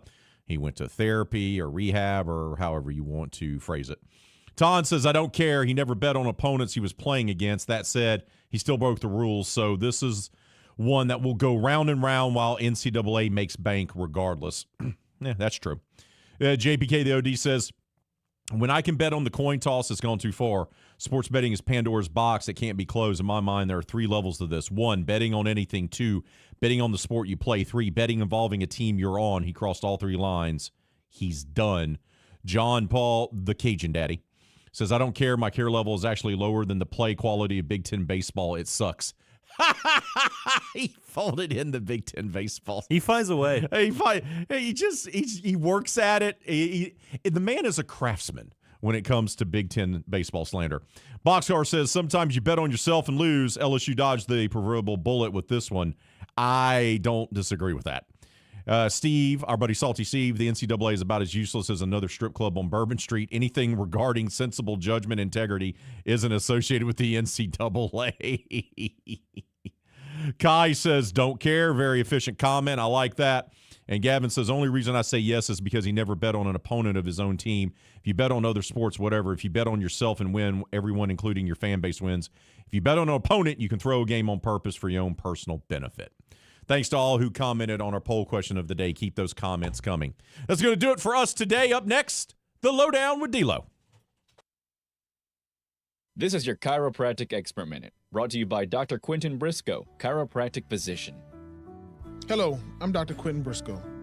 Veterans, are you struggling with chronic back pain, neck issues, or reduced mobility? You're not alone, and you have options. Chiropractic care is part of your VA health benefits, and at Briscoe Chiropractic, we specialize in non-surgical, drug-free solutions